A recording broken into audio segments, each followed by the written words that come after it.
Hey guys, and welcome back to Hoosier Hardware. Today I'm taking a little bit closer of a look at this processor that I actually picked up recently. Well, not actually this processor because this is an old box, but a Ryzen 3 1200, which is a first generation Ryzen processor, 4 cores, 4 threads, and this particular one that I picked up came with a motherboard as well as 8 gigabytes of very basic DDR4 memory at 2133 megahertz, which is what I tested it at, though I have no doubt I could overclock that a little bit.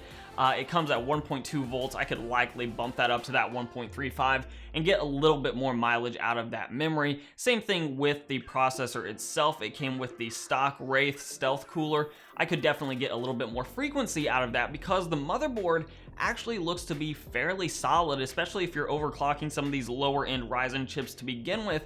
And I got the whole platform, the motherboard, RAM, and CPU for $100, which was a pretty solid deal when you're considering eBay deals or other used deals that are on the market, at least the deals that were near me. So I wanted to test this thing out with an RX 580 that I recently picked up from eBay for something like $80. I think it was like $85 after tax, which also fit in perfectly just because of the general red theme of this build. And you'll likely recognize this build if you watched my recent Gamdias case review. That's the build I put in it, and I finally got around to testing it out in some modern games.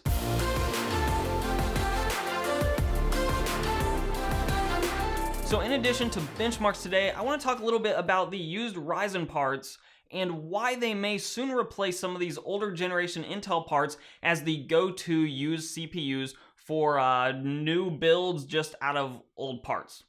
Basically the used market. So let's talk about that. So first and foremost, the Intel used game is still completely on. Let's be real, it is still the cheapest way to get a competent gaming PC up and running, and that's mostly as a result of some of these pre-builds, especially Dell Optiplexes, which just seem like they are everywhere, which I guess is a credit to Dell, but these third and fourth generation, or even as far back as the second generation Dell systems that are featuring those second, third, and fourth generation CPUs, from Intel are just absolutely about the best price to performance you can possibly find, and that's because they include everything from storage to a power supply that is sometimes competent enough for a decent graphics card to be added in. You have the motherboard, a lot of times you get RAM with it, you get the case.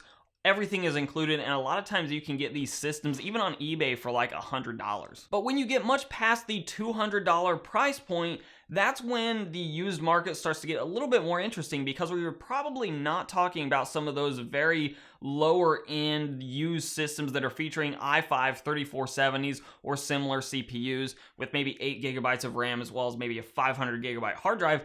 After you get past $200, you can really start to look into some of the local deals that may get you individual parts that you later on put together, maybe even with a brand new power supply or even a brand new case or a couple of brand new parts, but utilizing mostly used parts, which is exactly where a system like this one would have come into play with a used motherboard, used CPU cooler, used RAM, and a used GPU. But you could easily pair those components with a mediocre but new power supply, hit 400 or so watts and you're good to go on the power supply, and then a new or even a used case depending on what you can find in your local area, and you can put yourself together a roughly $300 system pretty quickly that is more than competent in gaming. And the thing that I love about the Ryzen chips on the used market versus some of those older Intel chips is those older Intel chips have a very limited upgrade path in general, in that you can only go as far up as an i7 processor with 4 cores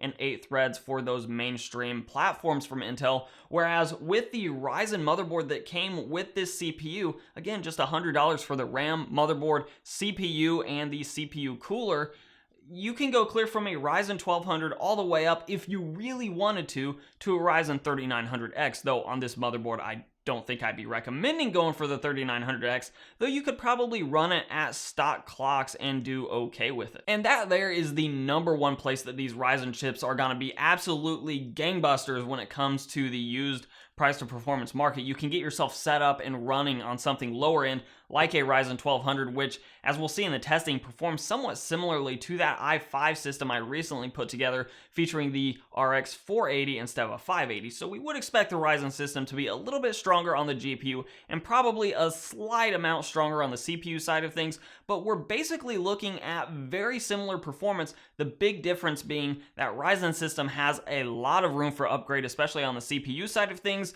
and really the GPU side if you're willing to invest in a decent power supply.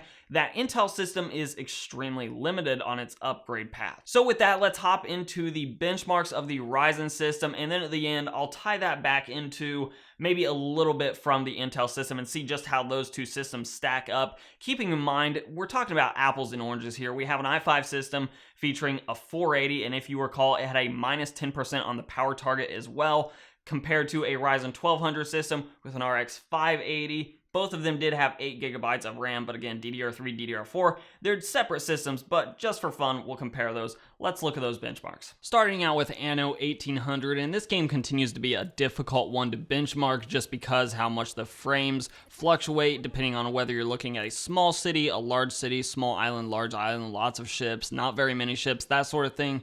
But overall, we saw an average FPS of 49 here with a 1% low of 29 and a 0.1% low of 26. Being that this is an RTS game, those lower frame rates are not really a big deal as far as playability goes. It was just fine. Though I will note, in areas of more density, I did definitely notice the frame rate dropping a little bit, and it did seem just a little bit choppy compared to areas where there just wasn't much going on. Still, a very playable experience for the Ryzen 1200 in this title. The Resident Evil 2 Remake did quite well here with an average FPS of 83, a 1% low of 49, and 0.1% low of 24. And anecdotally here, this is a very solid experience. I didn't really notice any frame drops as I walked through the town here towards the police station, so everything looked really solid in this particular title. Metro Exodus continues to perform quite well with some of these lower core and thread count CPUs, at least lower considering the modern Ryzen chips and even some of the modern Intel chips. Regardless, we see an average FPS here of 88, a 1% low of 50, and a 0.1% low of 40. And anecdotally, again, with this title, everything was very nice and smooth. It was a great experience to play through the opening subway level here, so this one gets a solid pass for the Ryzen 1200. Lastly here, just to compare the Ryzen 1200 with RX 580 4GB card to that Dell Optiplex I just put together recently, featuring an i5 3470 and an RX 480 4GB card, though the 480 being at minus 10% on the power target. These two systems actually perform very, very similarly to each other, which we would expect being that both systems are quad cores, 4 threads. We also have very similar GPUs here. Also, as we would expect with the RX 580, we see an ever so slight bump in FPS across the two later titles. That would be Resident Evil 2 the Remake as well as Metro Exodus. Anno 1800, I would consider that within the margin of error just because that game is hard to consistently benchmark, and these two runs were not necessarily identical. So with all that said and done, just to give you a little bit more of a comparison point, that Dell system with the i5 and the 480 in it, as it sits, is right around $200 that I have in that system. Now, if you put the Ryzen system in a different case, because I put it in that case just because, I had it in to review, why not throw it in there? But if you put it into a little bit more of a sensible case, a $35 or $40 case, you might be looking at about a $300 PC by the time everything was said and done, and that's accounting for purchasing about a $40 power supply as well. So for about $100 extra, you can get a similar GPU, you can get a case, power supply, all that sort of piecemeal together, and you end up with a platform with just a lot more of an upgrade path, or at least a much better upgrade path than that Intel system with all off-the-shelf parts. So sometimes these local deals, and I do expect these to pop up more and more as the Ryzen lifespan goes on here, but sometimes those local deals are about too good to pass up, and if you find something similar to my Ryzen combo that I was able to pick up for that $100 in your local area, that could be something to get yourself on a more modern platform and give yourself a really nice upgrade path. But of course, I do want to know what you guys think about the used Ryzen market. It's just now starting to come into being a little bit.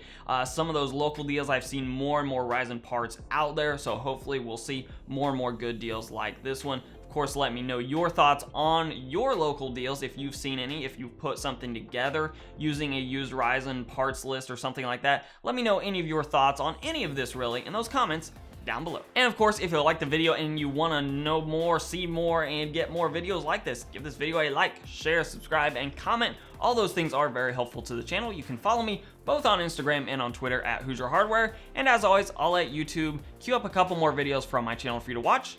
I'm Shane with Hoosier Hardware, and I'll see you guys in the next video.